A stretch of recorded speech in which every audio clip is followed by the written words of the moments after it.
सिंहासन बत्तीसी की नौवीं कहानी। मधुमालती पुतली की कथा। 9वें दिन राजा भोज दरबार पहुंचे और विक्रमादित्य के सिंहासन पर बैठने लगे। इस बार उन्हें नौवीं पुतली ने सिंहासन पर बैठने से रोक दिया। उसने कहा, यहाँ बैठने के लिए तुम्हें राजा विक्रमादित्य जैसा होना पड़ेगा। इतना कहकर वह विक्रमादित्य के गुणों को बताने के लिए कहानी सुनाने लगी।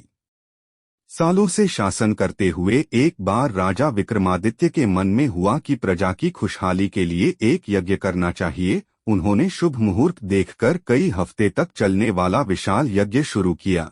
राजा रोज मंत्रों का उच्चारण करके अग्नि में आहुति देते थे।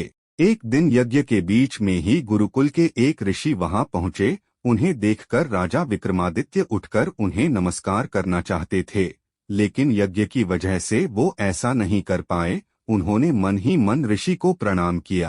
राजा की विवशता को देखकर उन्होंने विक्रमादित्य को आशीर्वाद दिया।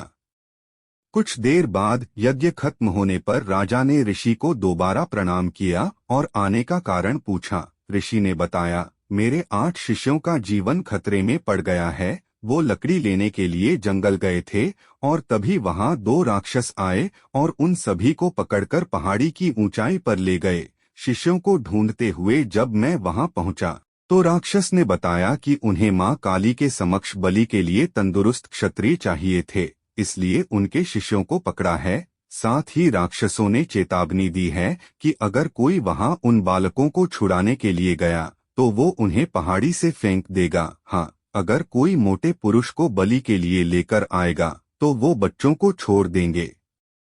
ऋषि की पूरी बात सुनने और उन्हें इस तरह परेशान देखकर राजा विक्रमादित्य ने उस पहाड़ पर जाने की इच्छा जाहिर की। राजा ने कहा, हे ऋषिवर, मैं क्षत्रिय और हट्टा कट्टा दोनों हूँ। वहां जाकर मैं स्वयं मां की बलि बन जाऊंगा और आपके शिष्यों को राक्षस छोड़ देंगे। राजा की यह बात सुनकर ऋषि बहुत हैरान हुए। उन्होंने कहा, ऐसा नहीं हो सकता है। मैंने स्वयं को बलि बनाने का प्रस्ताव दिया था, लेकिन राक्षसों ने ठुकरा दिया। अब स्वयं राजा की बलि न तो राक्षस स्वीकार करेंगे और न मैं ऐसा होने दूंगा। कुछ बच्चों के लिए प्रजा के दाता की बलि चढ़ाना गलत है। ऋषि की किसी बात को राजा ने नहीं सुना और पहाड़ पर जाने की जिद करने लगे। आखिर में उन्होंने ऋषि से कहा, देखिए, मान्यवर राजा का धर्म होता है कि वो प्रजा की रक्षा करे, चाहे उसके लिए राजा को अपनी जान ही दांव पर क्यों न लगानी पड़े। राजा का हठ देखकर ऋषि उन्हें अपने साथ लेकर चले गए। दोनों कुछ घंटों बाद पहाड़ की चोटी पर पहुंच गए। राक्षसों ने राजा विक्रमादित्य को देखकर पूछा, यहाँ आ तो गए हो, लेकिन शर्त के बारे में पता है न? राजा ने जवाब दिया, हे राक्षसगण, मुझे सब पता है। मैं अपनी इच्छा से ही यहाँ आया हूँ। अब जल्दी से सारे बच्चों को छोड़ दो। राजा विक्रमादित्य की बात सुनकर एक राक्षस सभी बच्चों को लेकर उन्हें पहाड़ी की चोटी से नीचे छोड़ आया। अब जीवन के अंतिम क्षण में राजा ने भगवान को याद किया और मां काली के आगे अपना सिर झुका दिया। तभी दूसरा राक्षस अपनी तलवार लेकर उनके सिर पर प्रहार करने लगा। राजा थोड़े भी परेशान नहीं हुए और लगातार भगवान का नाम जपने लगे। तभी अचानक राक्षस ने अपने हाथों से तलवार को नीचे फेंक दिया। सिर न कटने पर राजा ने जब पीछे मुड़कर देखा तो वो हैरान हो गए। दोनों राक्षस बहुत सुंदर युवराज जैसे दिख रहे थे। उस समय पर्वत की पूरी चोटी चमकने लगी और वातावरण में फूलों की खुशबू फैल गई। राजा कुछ समझ नहीं पाए और आश्चर्य से उनकी तरफ देखने लगे।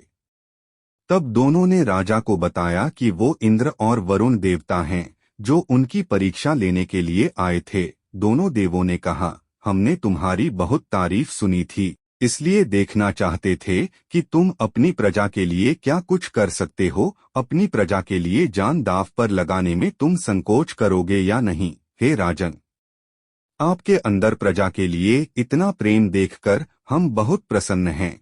इतना कहने के बाद दोनों देवों ने राजा विक्रमादित्य को आशीर्वाद दिया और अपने लोक चले गए।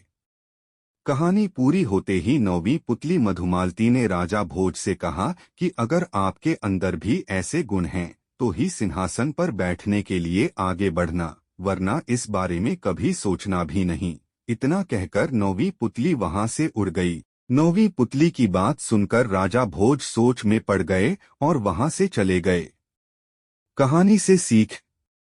हिम्मत और साहस से हर परिस्थिति का सामना करना चाहिए। किसी को मुसीबत में अकेले छोड़ने की जगह उसे उससे बचाने की कोशिश की जानी चाहिए। आगे की कहानी दूसरी वीडियो में देखेंगे। ऐसी ही मजेदार वीडियो देखने के लिए हमारे चैनल को सब्सक्राइब करें।